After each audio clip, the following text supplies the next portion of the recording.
Turn up crackers, welcome to another wonderful video. Today we have an insane Fluffal deck profile, so let's get right into this. Alright, let's get started. So this got second place at today's local tournament. We have 3 Fluffal Penguin. Just flip it around. Yeah, this is without a doubt the best card in the deck. It's a soft once per turn special from hand. It draws you 2 cards and discards 1 when you fuse with it. So it basically is Celestial and Solid Soldier at the same time. And it's not once per turn on its on-field effects, so you get just spam it. Plus it's a water, so you get free toad access. Fluffal Bear, pitch it. This gives you access to Toy Vendor by setting it to your field. Toy Vendor is the most important card of the deck. It's also really hard to interact with because it's setting from deck, so you can't really ash it. Fluffal Dog, playing 3 of it, because again, Toy Vendor is so important. This gets you to Bear, which gets you to Vendor, but it also gets you to everything else, and if you normal it or special it from hand, you get to search for any Fluffal or Edge Imp Sabers. And move back a bit. We have 1 Fluffal Dolphin. This card is not real. This is a fake card. I made it up to... If you have a Toy Vendor in your graveyard, you get to set it and dump any Fluffal or Edge Imp Sabers from your deck to the grave, which sets up the Fluffal Wings, which is a card that lets you draw 2 and search off the vendor you destroy. And you can also send the Edge Imp Sabers, and because you set a vendor, you get to do the place a card on top of the deck to summon the Sabers and special from hand. So you get a lot of value off of the Dolphin, but it's also a vanilla if you don't have a vendor in your graveyard, so you only want to play 1 and search it off of vendor's grave effect. Octopus, this card is a grind game tool. It allows you to add any Fluffal or Edge Imp from your grave to your hand, and if you use this fusion material, you get to return 2 banished monsters from your banished pile to your graveyard. This is usually used to reset wings, but you can also Scythe Lock if your opponent Cosmics your artifact Scythe, and then you can just kill the Dagda anyway with the whale, so you can Scythe Lock from banished. And also because it's a water, you get to add it back from Toad, and because you get to add it back from Toad, you get to add your entire deck back from Toad. Then Fluffal Sheep. This card is, again, a one-of. It's an extender. If you control Fluffal, you special, and then you can bounce that Fluffal from your field to your hand to make sure that you have to summon an Edge Imp from grave or hand, and then you can link them off and trigger the chain, for example. So this is usually something you add back with the Octopus on the next turn to do a big play to ensure you have fusions. And it's also a great extender that accounts for 3 bodies in a Cross Sheep combo. Then there's 3 Edge Imp Chain. Fortunately 2 super, 1 common, I know, I'm sorry. This card, you probably know it from Branded. If you control, if it's sent from hand or graveyard, you get to add a Frightfur card, and you get to add Patchwork, but obviously here there's more utility because there's more Frightfur cards. Edge Imp Sabers, this card is basically a Plague Spreader zombie, but it's a level 3 fiend. BA used to play it as a one-of back in the day, but you basically place a card from your hand at the top of the deck and summon it from grave, and it's a required material for Tiger, but also it's really good because it's a huge extension. Edge Imp Scythe is probably the weirdest card in this deck that they've designed. It's basically a hand trap that lets you fuse in your opponent's main phase using cards in your hand or on the field as material. So you get to summon what is essentially a DPE on your opponent's turn, sometimes before they've even gotten the chance to play. And in terms of decks that like really need that one piece of material, sometimes you can just end a turn. Like for example, if Prank Kids was still around, you would be able to summon your whale and kill their kid before they even get to go meow meow meow. Fortunately, they don't get to do that anymore because that deck's dead. But that's sort of the most prevalent example, and it's also how you consistently Scythe Lock. 3 Gamma and a Driver. This deck has a lot of cards that activate while nothing's on the field. There's about 4 spells in this deck that just add things from your deck to your hand. So in order to protect those spells, you want to play Gamma, and it's a free 2 bodies for Cross Sheep if you resolve it on your opponent's turn, so you get to play entirely without your normal summon if you resolve a Gamma. But obviously it's great going second because it's Gamma. It's one of the best cards in the game. Artifact Scythe. It's Artifact Scythe. It shouldn't exist, but it does, and it's in this deck for some reason. Mostly because of that, but also if you don't get access to this at any point of the turn, you can still Tornado Dragon because this deck's really good at pumping out rank 4s. 2 Eldritch the Golden Lord. This card interacts stupidly with Toy Vendor as well as Bear, which by extension means it interacts stupidly with Dog. Great at board breaking. It lets you turn your Bear into a Dolphin essentially by going Bear, get Toy Vendor, pitch Lich for Toy Vendor, kill the Toy Vendor, summon Lich, get Dolphin to set another Toy Vendor and send that, which allows you to +3. But also you get to pitch the Toy Vendor from your hand to remove anything on your opponent's field when you're going second, and then you get to set another vendor with Bear and send it off for a 3,500 body. It's just a very, very dumb card that interacts with this deck in a very unique way. I'm going to move things so that I can do the spells. Sorry. So it's a 44 card deck, which I mentioned that before. 3 copies of Toy Vendor. If you don't see this card, you're kind of screwed. You want to draw into it. I have to fuse in order to do it. In order to see it if you don't already have it in your opener. But there's 12 copies in the deck technically between Bear, this, Dog, and Foolish Burial Goods. So you should see it, but the worst hands in this deck are the ones where you don't. You get to pitch a card from your hand to the top of your... you get to discard a card from your hand to reveal the top card of your deck, draw it. If it's Fluffal, special, anything from hand. If not, it goes to the graveyard. And when this card goes to the graveyard, you get to search for any Fluffal or Edge Imp, and that's not once per turn. Technically, you can resolve 4 of this on your turn because you have 3 of it and then the Dolphin, and very often you will resolve. Very often you will resolve all 4. Foolish Burial Goods is the best card in the deck because it instantly makes Dolphin live, and as a result, this card is absolutely insane. Normally, decks that play Goods only play 2 because you don't want to ever draw more than 1. In this deck, I don't care.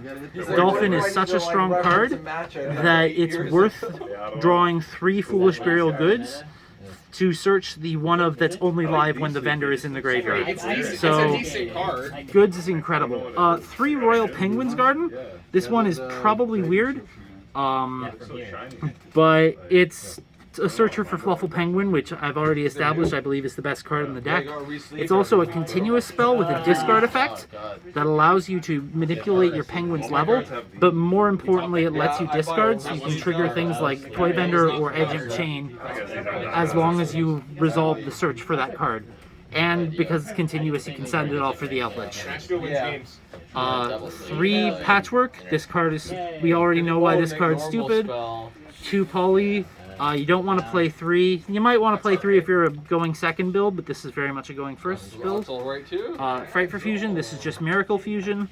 It helps you kill really easily. Called by, just more copies of Gamma. But obviously it's called by, I don't really need to explain it. Frightfur Repair is probably one of the most interesting cards in the deck. It is a card that you can send from your deck to the graveyard with Frightfur Cruel Whale to give yourself a special summon for hand, which allows you to extend through interaction and interruption.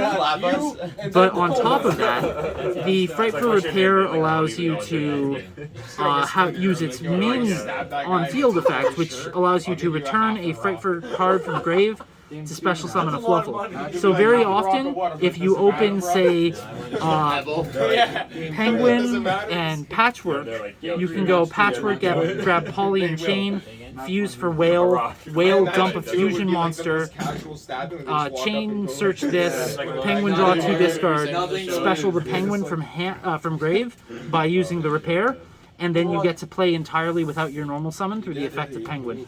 And if you've pitched a toy vendor through any point of that, or drawn into a goods from the penguin draws, you get to instantly go into a Bahamut Shark without Bahamut Shark, Cruel Whale, Toad without having normaled, and then you get to resolve wings with Toad protection. So you get to draw 3 and search 1. And then a Foolish Burial. This is basically, the way I look at it is this is 1.5 copies of Fluffal Wings and 2.5 copies of Outlets to Golden Board. You send one of the other. It's a free extension, and I just put it in so that I'd increase my card count slightly because this deck has a really hard time siding because the main deck core is so large that you really need to give yourself a little bit of filler to put in more space so that you can actually put cards from side to main. For the extra, sorry that this is going on for so long, it's just a lot to explain. We have Cross Sheet. What a lot of people don't know about this card is that it doesn't have the text that they think it does. A lot of people think it says when a fusion monster is summoned to its zone. That's not what it says. It says when a monster is special summoned to a zone, it points to special from the grave if it points to a fusion monster. So you can trigger this with things that aren't fusions, and very often you will trigger it with the Fluffal Sheep while it's pointing to a fusion, and then spam Penguin from the graveyard more. This allows you to constantly combo with Penguin without just reusing it and reusing it. It's why Penguin is so busted.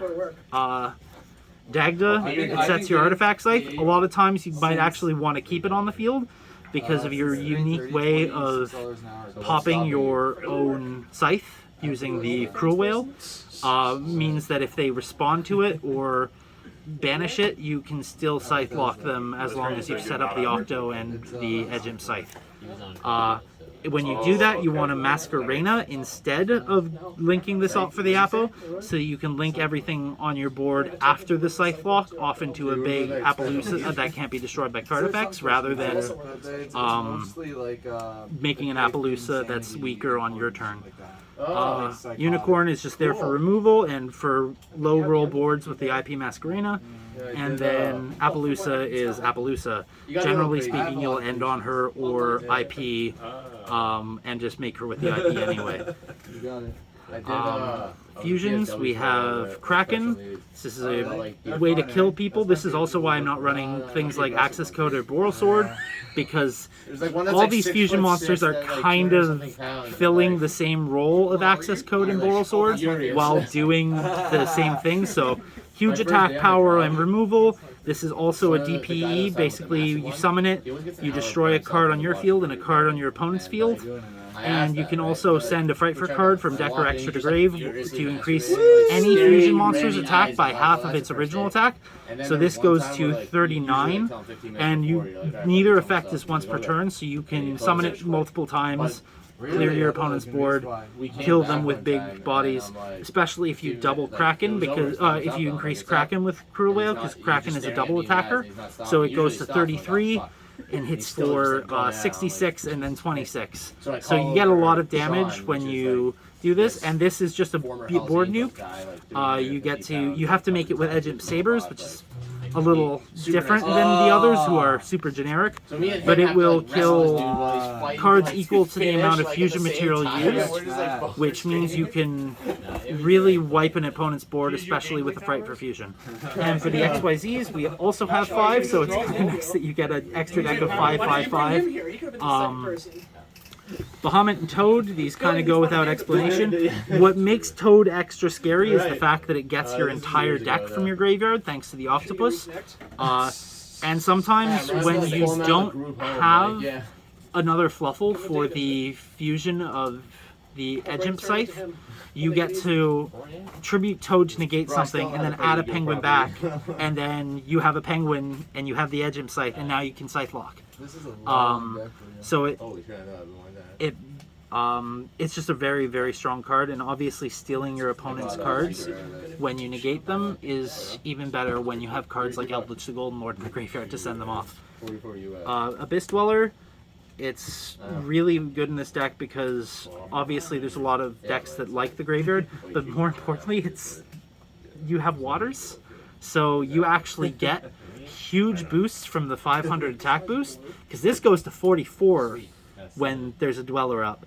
This goes to 27 and is a double attacker when there's a Dweller up. So Dweller actually becomes an OTK tool in this deck, weirdly enough, in conjunction with the big Frightfur fusions that are waters. Tornado Dragon, it's removal, but it's also a Scythe blocker. And Dugara's, every single one of Dugara's effects is useful in this deck. You sometimes can use the draw 2, discard 1. You can definitely use the revive to spam penguins more. And you get to use the effect to double the attack to turn this into a 7800 with its boost, or this into a 44, or Eldritch into a 7000. You can really, really kill people super hard with Dugara's, which is very, very funny. The side deck's going to be really quick. I apologize for taking so much of your time. Edge Imp Scythe, a third copy. Just 2 in main, 1 inside for when I'm going second, or for matchups where it really, really matters that I know that if I hit their normal summon, they can't continue. Looks so nice, bro. 2 Lancias. This is for Fluwander, but also it's very funny because you can set it with Dagda, and against the one deck that doesn't care about Scythe locking, you end up replacing your artifact Scythe with the Lancia and doing the exact same thing to stop Fluwander from playing. Super Poly and targets just for the branded matchup, and just because it's good removal and I can't afford Droplet. Droplet would be crazy in this deck, but I do not own it. Same with Dark Ruler. Most of my side is legitimately just broken up into, I'm going to go second, so I'm going to do everything I can to clear things out of the way to punch face. The same with the back row hate that's here. The side decking is really simple because there's only 2 to 4 cards that I can ever side out at any given time, because the deck has such a large main deck core that it kind of struggles to side. So making the side really simplified to the point where it's just me go second, me change card, so me punch faster is kind of what you need to do for Fluffal. You can't really have too much targeted side deck hate. And that's it. Well, that was all for another wonderful video. If you thought it was great, please like and subscribe. Peace out.